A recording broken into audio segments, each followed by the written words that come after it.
So hello guys, welcome back to my channel. अब आप में से कुछ बंदे ऐसे जरूर होंगे जो अपना घर छोड़कर रेंट पर किसी और अपार्टमेंट में रह रहे होंगे। एंड हो सकता है आप में से कुछ बंदे अभी मेरा वीडियो उसी अपार्टमेंट में बैठकर देख रहे हो। एंड अगर आप ये वीडियो रात में लाइट्स ऑफ करके देख रहे हो तो मैं काइंड ऑफ आपको एक चैलेंज देना चाहूंगा।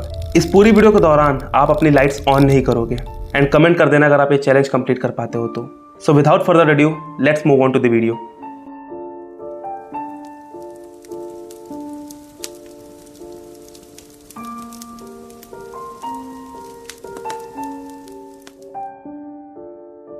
सो ये स्टोरी है एरिक नाम के एक रेडिट यूज़र की, जो हाल ही में ऑस्ट्रेलिया के मेलबोर्न सिटी में एक 1 बेडरूम अपार्टमेंट में शिफ्ट होता है। अब क्योंकि उसकी फाइनेंशियल कंडीशन अच्छी नहीं थी, इसलिए वो एक अच्छा अपार्टमेंट अफोर्ड नहीं कर सकता था। एंड ये उसका फर्स्ट टाइम था कि वो घर से दूर कहीं अकेले रहने गया हो। अब आप में से कई लोगों को अच्छे से पता होगा कि पहली बार घर से दूर जाते टाइम कितनी एक्साइटमेंट होती है कि हाँ, अब मुझे कोई नहीं रोकेगा, मैं कुछ भी कर सकता हूँ। And at the same time एक टेंशन भी रहती है कि यार अब सब कुछ खुद मैनेज करना पड़ेगा। ऐसे ही कुछ मिक्स्ड इमोशंस एंड एक्सप्रेशंस के साथ वो वहाँ रहने लग जाता है। कुछ महीने बीतते हैं एंड अब वो वहाँ के एटमॉस्फेयर को अडेप्ट करने ही वाला था कि अचानक एक दिन उसके साथ कुछ ऐसा होता है which was totally unexpected for him.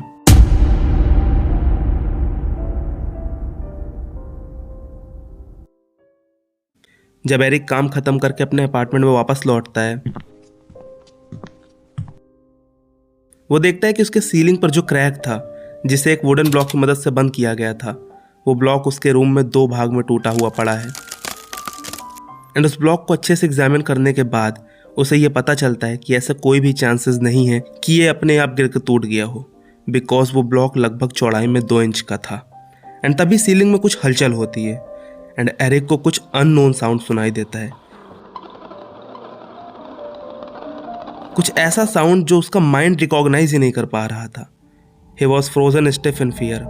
Something is up there for sure. अब बिना कोई समय गवाए एरिक उस सीलिंग की फोटो अपने लैंडलॉर्ड को ईमेल करता है। एंड वो फोटोज देखने के बाद उसकी लैंडलॉर्ड उसे एक वॉइस नोट भेजती है। Please call me as soon as you are able to. ये देखते ही एरिक के हाव भाव बिगड़ने लग जाते हैं। वो कांपते हुए लैंडलॉर्ड को कॉल लगाता है, जिसके बाद उसकी लैंडलॉर्ड उसे एक्सप्लेन करती है कि जो पहले के 2 टेनेंट्स थे उनके साथ भी ये कई बार हो चुका है। एंड उसे ये कोई आइडिया नहीं है कि ऐसा क्यों होता है।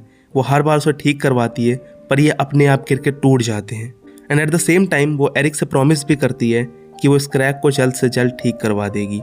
एंड फ़ोन कट हो जाता है, बट एरिक को अभी भी कुछ समझ नहीं आ रहा था। A month later, and trust me, यही वो टाइम था जब ये स्टोरी एक डार्कर टर्न लेती है। एरिक बताता है एक रात लगभग 4 बजे उसकी नींद अचानक खुलती है एंड वो देखता है उसकी बॉडी पूरी तरीके से गूज़बम्प से कवर्ड है। उसे ऐसा महसूस हो रहा था कि जैसे उसकी बॉडी पर कोई अपना हाथ फेर रहा हो, जैसे कोई उसे बार बार टच करने की कोशिश कर रहा है। Everything was silent. चारों तरफ रात का सन्नाटा था। तभी उसे अपनी सीलिंग पर कुछ साउंड सुनाई देती है। वो फर्दर एक्सप्लेन करता है, it was kind of a dragging sound. ऐसा लग रहा था जैसे कोई कुछ चीज़ घसीट रहा है। वो खुद को ये कहकर मनाता है कि कोई जानवर होगा। लेकिन एक सेकेंड, अपार्टमेंट के तो सारे दरवाजे और खिड़कियां बंद थी, लेकिन फिर वो एक बात और रियलाइज़ करता है कि कोई भी जानवर ऐसी आवाज़ कर ही नहीं सकता जैसे उसे सुनाई दे रही थी। लगभग 5 मिनट उसी पोजीशन में रहने के बाद वो फाइनली थोड़ी हिम्मत करता है लाइट चलाने की। वो हाथ में एक बैट लेकर बाथरूम की तरफ धीमे धीमे कदम बढ़ाने लगता है। एंड जैसे ही वो बाथरूम का दरवाज़ा खोलता है, वहाँ के नज़ारे देखकर उसकी हालत ख़राब हो जाती है। He saw a new block covering the hole was broken into 2 and अब ड्रैगिंग साउंड्स भी आना बंद हो गई थी। पर काश सब कुछ यहीं ख़त्म हो जाता।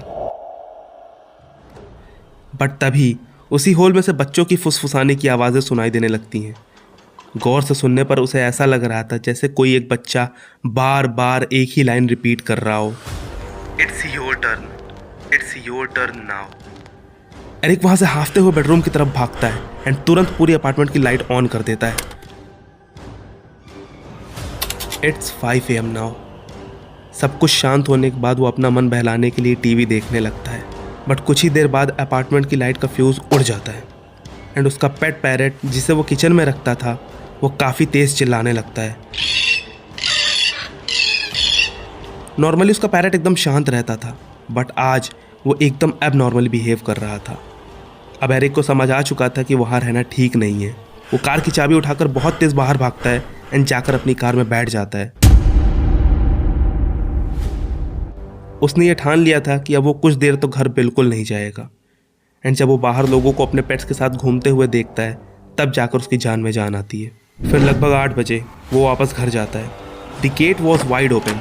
शायद वो ही जल्दबाजी में बंद करना भूल गया होगा। वो घर के अंदर एंटर करता है एंड सडनली वो एक चीज़ नोटिस करता है कि उसका पेट जो था वो केज में है ही नहीं। वो पूरा घर ढूंढ डालता है पर उसका पेट कहीं नहीं मिलता। एंड तभी उसे ऐसी आवाज़ सुनाई पड़ती है जैसे कोई पानी पर हाथ मार रहा हो। वो तुरंत बाथरूम की तरफ भागता है एंड वहाँ उसे उसका पेट पानी में डूबता हुआ मिलता है। वो अपने पेट को वहाँ से निकाल कर साफ करता है एंड तुरंत लैंडलॉर्ड को कॉल लगाने लगता है। स्टार्टिंग में तो उसकी कॉल पिक नहीं होती, पर बार बार ट्राई करने के बाद फाइनली लैंडलॉर्ड उसके अपार्टमेंट में आती है।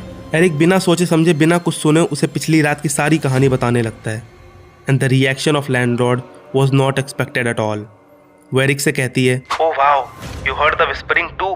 इतना कहते वो अजीब सा बिहेव करने लगती है। अचानक वो एरिक पर अटैक करती है।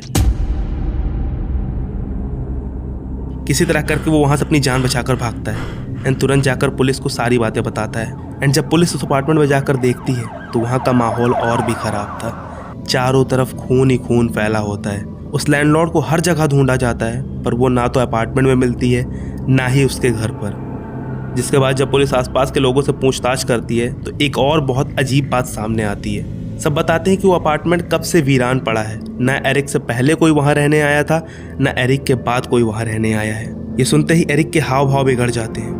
उसे समझ नहीं आता है कि उसके साथ क्या हो रहा था, लेकिन उसे इतना पता जरूर चल गया था कि उसकी जान अब बच चुकी है, जिसके बाद वो उस जगह पर दोबारा कभी नहीं जाता। एंड वो लैंडलॉर्ड आज तक लापता है। किसी को नहीं पता चला वो लैंडलॉर्ड उस इंसिडेंट के बाद कहाँ गई, कहाँ रहती है, जिंदा है भी या नहीं। ये सब एक मिस्ट्री है।